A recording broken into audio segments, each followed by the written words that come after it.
오늘의 말씀은요, 요한복음 4장 7절에서 26절 말씀입니다. 요한복음 4장 7절에서 26절 말씀 조금 긴데요, 같이 한 구절씩 교독하시고 마지막 구절 우리 같이 읽도록 하겠습니다. 제가 먼저 읽겠습니다. 사마리아 여자 한 사람이 물을 기르러 왔음에 예수께서 물을 좀 달라 하시니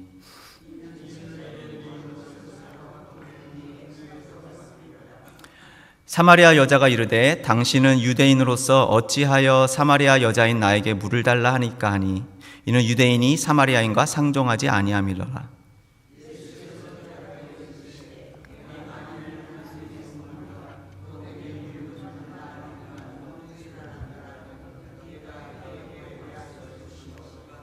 생수를 너에게 주었으니 여자가 이르되 주여 물 기를 그릇도 없고 이 물은 깊은데 어디서 당신이 그 생수를 얻겠사옵나이까?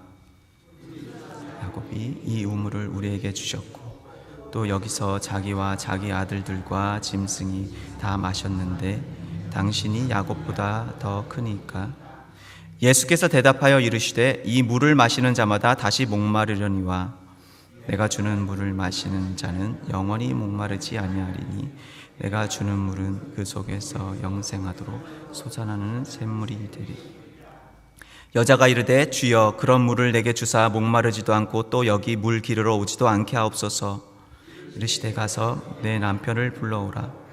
여자가 대답하여 이르되 나는 남편이 없나이다. 예수께서 이르시되 네가 남편이 없다 하는 말이 옳도다. 5이 있었고 지금 있는 자도 내 남편이 아니니 내 말이 참되도다. 여자가 이르되 주여 내가 보니 선지자로소이다. 우리 조상들은 이 산에서 예배하였는데 당신들의 말은 예배할 곳이 예루살렘에 있다 하더이다. 예수께서 이르시되 여자여 내 말을 믿으라. 이 산에서도 말고 예루살렘에서도 말고 너희가 아버지께 예배할 때가 이르리라. 너희는 알지 못하는 것을 예배하고 우리는 아는 것을 예배하노니 이는 구원이 유대인에게서 남이라. 아버지께 참되게 예배하는 자들은 영과 진리로 예배할 때가 오나니 곧 이때라. 아버지께서는 자기에게 이렇게 예배하는 자들을 찾으시느니라. 하나님은 영이시니 예배하는 자가 영과 진리로 예배할지니라. 여자가 이르되 메시아 곧 그리스도라 하는 이가 오실 줄 내가 아노니 그가 오시면 모든 것을 우리에게 알려주시리다. 예수께서 이르시되 내게 말하는 내가 그라 하시니라. 아멘. 물 한 좀 하시겠습니다.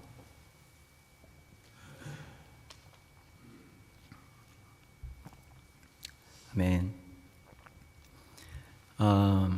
우리 성경에서 보면 예수님께서 반드시라고 말씀하신 부분이 있는데요, 그것이 몇 구절이 되지는 않습니다. 반드시, must. 예수님께서 여러 가지 주제에 대해서 말씀을 하셨는데 그분이 must, 반드시라고 말씀하셨다면 우리도 반드시 그 말씀에 대해서 알고 그것을 지켜야 하겠죠. 중요한 말씀일 것입니다. 그것은 5가지 정도로 요약이 됩니다. 첫 번째는 예수님의 십자가 죽으심과 부활을 말씀하셨을 때 인자가 반드시 must 고난을 받고 3일 만에 살아나야 할 것이다 라고 말씀을 하셨어요. 두 번째는 복음을 전파할 때 우리가 must, 반드시 다른 동네로 가서 또 복음을 전파해야 할 것이다. 제자들에게 말씀하셨을 때 must를 사용하셨고요. 또 세 번째는 재림에 대해서 말씀하셨을 때 난리와 난리 소문을 듣겠으나 이것들이 반드시 must 일어나야 될 것이다. 아직은 끝이 아니다. 복음이 먼저 must 만국에 전파되어야 하되 그제야 끝이 온다 라고 반드시 여기 재림에 대해서 말씀하실 때 사용하셨고요. 또 한 가지는 거듭남에 대해서 말씀하실 때 요한복음 3장에 보니까 하나님 나라에 들어가려면 반드시 must 물과 성령으로 거듭나야 한다라고 말씀을 하셨습니다. 그리고 5번째 must가 오늘 본문 예배에 대해서 말씀하시는 것이에요. 24절에 보니까 하나님은 영이시니 예배하는 자가 영과 진리로 예배할지니라. 이 우리말 성경에는 잘 드러나 있지 않지만 이 헬라어 원문하고 영어 성경을 보면요, must가 들어가 있습니다. 하나님은 영이시다. 그를 예배하는 자들은 반드시 must 영과 진리로 예배해야 한다라고 되어 있습니다. 그래서 이 예수님께서는 이 5가지가 반드시 되어져야 한다고 말씀을 하셨고요. 따라서 우리도 이 5가지를 반드시 지켜야 하겠죠. 다시 한번요. 예수님의 십자가 죽으심과 부활에 대해서 반드시 믿어야 될 것이고, 또 하나는 복음을 전파하는 것이죠. 반드시 만국에 복음을 전파하는 일 해야 되는 것입니다. 그리고 재림에 대해서만 우리가 반드시 그것을 알고 준비를 해야 될 것입니다. 그리고 거듭남에 대해서 반드시 물과 성령으로 거듭나야만 천국으로 들어간다. 이것을 우리가 숙지해야 될 것이고, 마지막 예배, 반드시 영과 진리로 예배해야 된다. 오늘은 이 5가지 중에서 이 예배 부분에 대해서 볼 것입니다. 오늘 이야기는 우리에게 익숙한 이야기죠. 사마리아 우물가의 여인, 사마리아 여인입니다. 예수님을 만난 이 장면인데요. 이 그녀는 어떤 사람입니까? 남편이 5명이나 있었어요. 그리고 지금 사는 사람도 남편이 아닙니다. 이 남편이 5명이나 있었다라는 말은 5배나 일반 사람보다 5배나 사랑을 받았다는 말이 아니겠죠. 오히려 5배나 일반 사람들보다 고통을 받았을 것입니다. 어떤 사연이 있었는지는 우리가 자세하게 알 수는 없지만 아마도 이 여인은 제대로 사랑을 받지 못했을 것이고, 그것 때문에 얼마나 한 맺힌 그런 삶을 살았을까 생각이 들어요. 본문을 읽어보면요, 그녀에게 지금 타인을 향한 경계심이 느껴집니다. 그러니까 겉으로는 좀 강하게 보일지 몰라도 속 안은 그렇지가 않은 것이죠. 많이 힘들었을 것입니다. 그런데 놀랍게도 이 여인에게 이 메시아에 대한 소망이 있었어요. 그때나 지금이나 이 땅의 삶이 좀 되게 어려울 때면 어려울수록 하나님을 더 찾게 되는 것 같아요. 그래서 이 여인에게도 그런 소망이 있었습니다. 이 여인은 구원받길 원했고, 이 땅이 아니라 예수님께서 오실 때 그 메시아가 오면은 내 삶이 변화될 거야 라는 기대가 있었습니다. 그래서 예수님을 만났을 때 예수님께서 이 선지자적인 통찰이 있다는 것을 알았을 때 이 여인이 예배에 대해서 질문합니다. 왜냐하면요, 이 여인은 지금까지 구원받고 복받기 위해서는, 내가 구원받기 위해서는 하나님께 예배를 잘 드려야 한다고 들어왔습니다. 그렇게 배워왔거든요. 그런데 뭔가가 꺼림칙한 어떤 퀘스천이 남아 있는 것이에요. 그것이 어떤 질문이냐면 20절에 보니까요, 우리 조상들은 이 산에서 예배하였는데 당신들의 말은 예배할 곳이 예루살렘에 있다 하더이다. 이 사마리아 사람들에게 이 예배라는 부분은 정말 풀어야 되는 어떤 숙제와 같은 것이었습니다. 자신들은 조상 때부터 이 사마리아 지역에서 살고 있었기 때문에 여기에 있는 이 산에서 예배를 쭉 드려왔는데, 유대인들은 다른 말을 하는 거예요.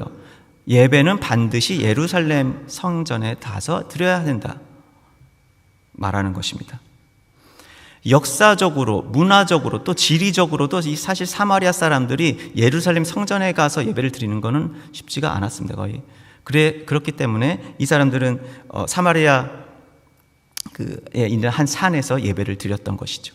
유대인들은 그들과 상종조차 안 했거든요. 그래서 가까운 사마리아 산에서 예배를 드렸지만 이게 맞는 것인지 일종의 약간의 의문이 있었던 것이에요. 불편한 의문이죠. 우리의 신앙생활에도 이러한 의문이 있을 수 있습니다. 우리가 처음 어떤 사람에게 말을 듣습니다. 구원받기 위해서는 교회에 가서 예배를 드려야 한다 하더이다, 이렇게요. 그래서 교회에 나오기 시작했고, 나름 교회를 오래 다니고는 있어요. 꽤 오랫동안 빠지지 않고 예배를 드렸지만 그 심중 안에서는 뭔가 의문이 들 수가 있는 것입니다. 이거 내가 교회를 다니는데 이렇게 예배하면 되는 게 맞나? 이렇게 꾸준히 하면 되는 게 맞는 것인지 의문이 드는 것이죠. 이것이 교회라는 건지. 근데 교회를 다닐수록은 교회에 대한 노하우는 계속 생깁니다. 계속 쌓여요. 그렇지만 이 마음 심중 안에는 뭔가 명쾌함이 없는 것이죠. 답답하고 시원함이 없습니다. 어떤 영적인 갈급함이 남아 있는 것이죠. 그런 퀘스천을 가지고 있었던 이 여인에게 예수님의 대답은 무엇이었습니까? 23절 4절 보니까요. 아버지께 참되게 예배하는 자들은 영과 진리로 예배할 때가 오나니 곧 이때라. 아버지께서는 자기에게 이렇게 예배하는 자들을 찾으시느니라. 그리고 하나님은 영이시니 예배하는 자가 반드시 영과 진리로 예배할지니라. 이 여인은요, 진짜 예배를 드리고 싶었습니다. 진짜 구원을 받고 싶었어요. 나를 진짜로 살릴 수 있는 예배. 내가 구원을 받을 수 있는 예배. 근데 그래서 궁금했던 것입니다. 진짜 예배가 무엇일까? 이 산에서 드려도 되는 거? 아니면 예루살렘 성전에만 가야 되는 것인가? 그녀는 이 장소를 어떤 예배의 필수 조건으로 생각했어요. 그 시대 모든 사람들이 장소를 예배의 필수 조건으로 생각했습니다. 필수 조건이 장소다. 그러나 이제 예수님께서 이제 진짜 예배의 필수 조건을 말씀을 하고 계십니다. 반드시 영과 진리로 예배해야 한다. 왜냐하면 하나님께서 영이시기 때문에, 그래서 하나님은 영이시니. 그렇다면 이 영과 진리로 예배하는 것이 무엇입니까? 이 영과 진리를 제대로 쉽게 좀 알기 위해서는 이것도 마찬가지로 장소의 의미로 이해하는 것이 도움이 됩니다. 사마리아 여인이 어디에서 예배를 드려야 합니까? 라고 물었기 때문에 예수님께서도 장소, where, 거기에 대한 답을 하시는 것이다. 그 장소가 여기다.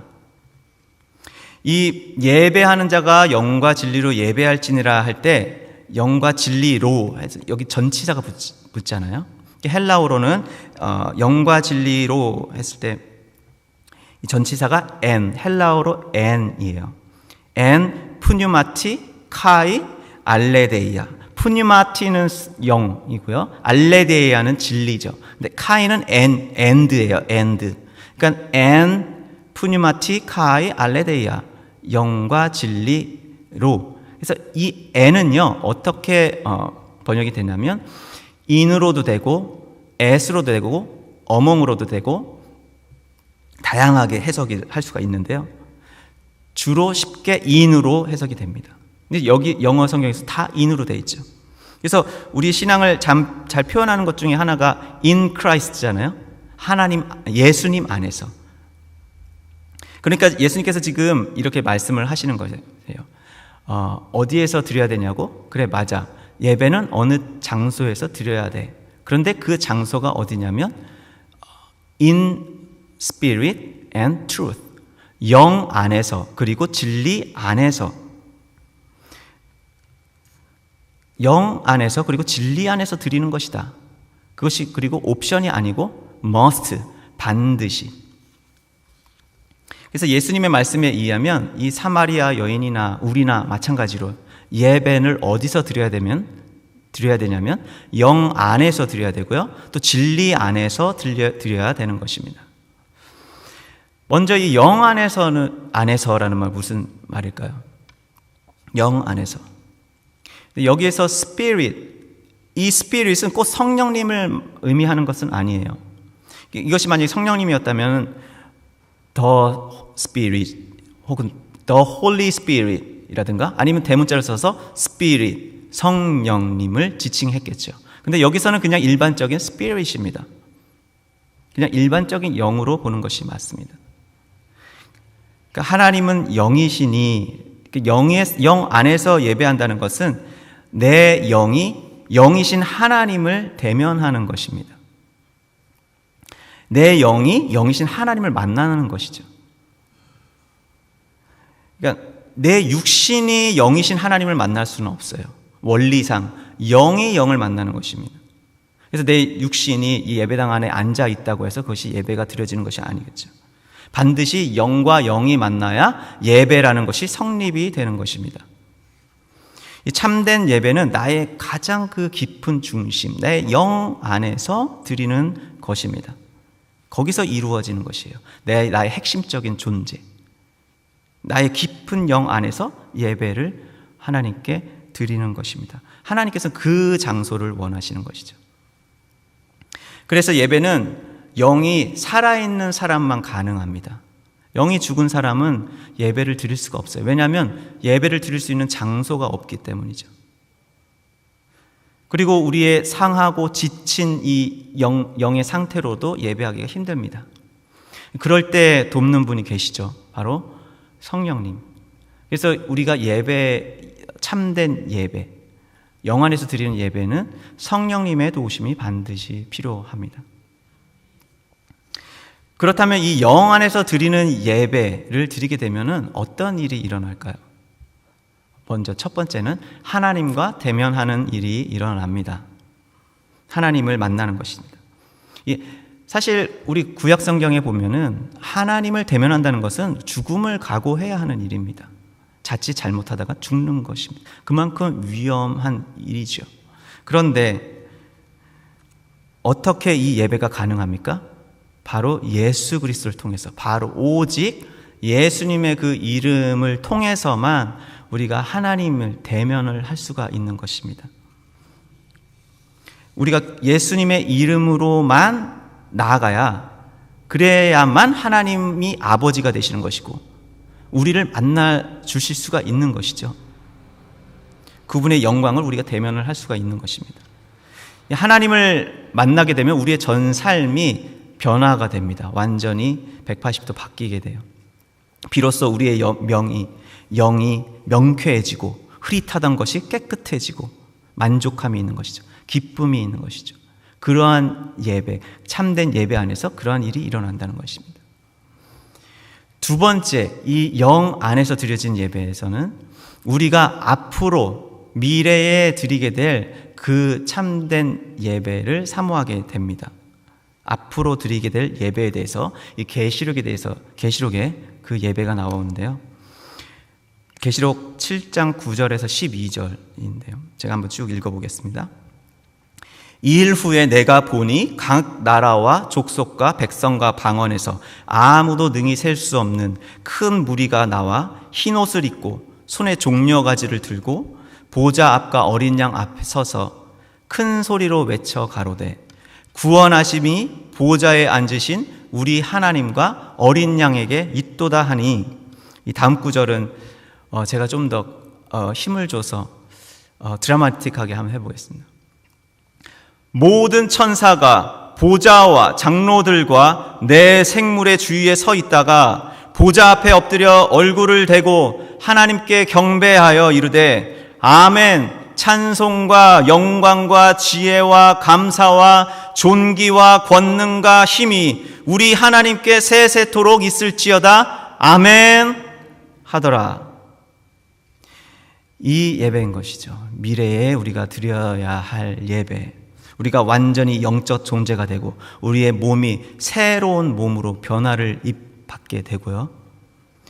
그래서 수많은 사람들, 지금까지 죽었었던, 지금까지 수많은 그리스도인들이 함께 서서 이 장로들과 천사들과 하나님과 예수 그리스도 앞에서 그분을 완전히 대면하는 것입니다. 영과 영이 완전히 만나는 것이죠. 그러한 예배를 우리가 영 안에서 드리는 예배에서 사모하게 되는 것입니다. 예배를 사모하게 되는 것이요. 이 예배의 중심 내용이 무엇이었습니까? 바로 찬양과 고백이죠. 그래서 우리가 드리는 예배에도 이 찬양과 기도, 고백 기도잖아요. 찬양과 기도가 있는 것입니다. 구원을 위해서는 하나님께서 우리의 수준으로 내려오셨지만, 그러나 예배는 우리가 하나님의 수준으로 올라가는 것이에요. 우리가 하나님의 수준으로 올라가는 것. 그 예배 안에서 그분의 영광을 우리가 누리게 되는 것이고, 이 땅에서의 예배에서도 영 안에서 예배를 드리게 될 때 우리가 그것을 맛보게 되는 것이죠. 우리는 예배 안에서 하나님과 사랑을 나누고 연합이 이루어지고 그래서 하나가 되는 것입니다.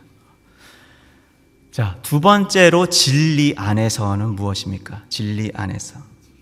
예수님께서 진리이시죠. 모두가 우리 잘 아는 말씀. 예수께서 이르시되 내가 곧 길이요 진리요 생명이니 나로 말미암지 않고는 아버지께로 올 자가 없느니라. 예수님께서 진리이십니다. 곧 그래서 진리 안에서는 예수님 안에서죠. 그런데 우리가 좀 더 예배에 포커스해가지고 예배에 초점을 맞춰서 예수님 안에서라는 말의 구체적인 의미에 대해서 좀 더 보기를 원합니다. 이 요한복음 1장에 보면 예수님이 누구십니까? 말씀이시죠. 근데 그냥 말씀이 아니시고 진리의 말씀이십니다. 이 진리의 말씀을 잘 설명해 주는 구절이 히브리서에 있죠. 4장 12절입니다. 이것도 제가 읽겠습니다. 하나님의 말씀은 살아있고 활력이 있어 좌우의 날선 어떤 검보다도 예리하여 혼과 영과 및 관절과 골수를 찔러 쪼개기까지 하며 또 마음의 생각과 뜻을 판단하나니. 여기에서 이 히브리서 말씀은 사실 너무 봐야 될 것이 많지만은 오늘 보고 싶은 것은 이 말씀이 혼과 영을 찔러 쪼갠다는 것이에요. 말씀이 혼과 영을 찔러 쪼갠다. 간단히 말해서 영이 우리의 본질이라면 혼은 무엇입니까? 우리의 자아를 말합니다. 영의 근원이 하나님으로부터, 영의 근원이 하나님이라면 이 혼의 근원은 바로 나입니다. 나. 이 혼의 중심에는 내가 있어요. 그래서 나의 어떤 욕망, 나의 감정, 나의 의지, 나의 생각, 나의 어떤 감각, 이런 것들이 이 혼 안에서 작용을 하는 것이죠. 이 성경은 이 자아로 가득한 사람을 육에 속한 사람이다라고 표현을 해요. 영어로 natural man, natural, 자연적인 것이죠. 그게 육에 속한 사람이 혼으로, 자아로 가득 찬 사람. 그렇다면 반면에 이 영적인 사람은 spiritual man이죠. 그래서 성경은 natural man과 spiritual man, 육에 속한 사람과 영적인 사람을 구분을 합니다. 이 진리의 말씀 안에서 드려지는 예배에서 어떤 일이 일어나면 바로 이 혼과 영이 찔러 쪼개진다는 것이에요. 구분이 된다는 것입니다. 그래서 예배 안에는 무엇이 있습니까? 반드시 말씀이 있습니다. 그리고 그 말씀은 반드시 예수님의 진리의 말씀이어야 합니다. 그 혼을 활성화시키는 말씀이 아니고요, 영을 활성화시키는 말씀이 되어야 하는 것이죠. 그것을 통해서 이 예배 안에서 펄펄 어떻게 살아있는 나의 자아가 죽어지고요, 나의 주인이 나에서 하나님으로 바뀌는 것이죠. 그러한 일이 이 진리 안에서 드려지는 예배에서 일어나게 되는 것입니다. 네, 말씀을 맺겠습니다. 예수님께서 반드시 이 must라고 하신 말씀들, 우리 역시 반드시 지켜야 되고 알아야 되는 것이겠죠. 네, 첫 번째는 예수님의 그 십자가, 부활의 그 복음 반드시 믿어야 되는 것이고, 우리가 복음 전파를 반드시 해야 되는 것이고요. 또 재림을 반드시 준비해야 되는 것이고요. 또 반드시 거듭내야 되는 것입니다. 물과 성령으로. 그 다음에 마지막으로 예배가 반드시 어떤 장소에서 이루어져야 되는데 거기가 영 안에서, 그리고 진리 안에서입니다. 영 안에서 이루어지는 예배, 거기에서 우리가 하나님을 대면하게 되고요. 또 우리가 마침내 천국에서 드릴 그 예배, 진정한 영의 예배를 사모하게 되는 것이죠. 그리고 진리 안에서 예배를 드리게 될 때 우리의 혼과 영이 나눠지게 되고 우리의 영이 사는 영적인 사람이 되는 것이죠. 그래서 우리가 이 영과 진리의 안에서 드리는 예배를 드려야 할 것입니다. 이 땅에서는 쉽지가 않습니다. 우리 혼이 여전히 살아있을 것이고, 그래서 날마다 죽노라, 바울처럼 고백하며 날마다 죽노라. 예배 안에 들어갈 때에 거기서 진리의 말씀이 나를 영적인 사람으로 만들고, 영 안에서 성령께서 도우셔서 내가 하나님을 대면하고 진정한 생명, 참된 만족, 명쾌함, 그것을 받게 될 것입니다. 그런 사마리아 여인이 사모했던 그 참된 예배, 저와 여러분이 사모해야 될 것입니다.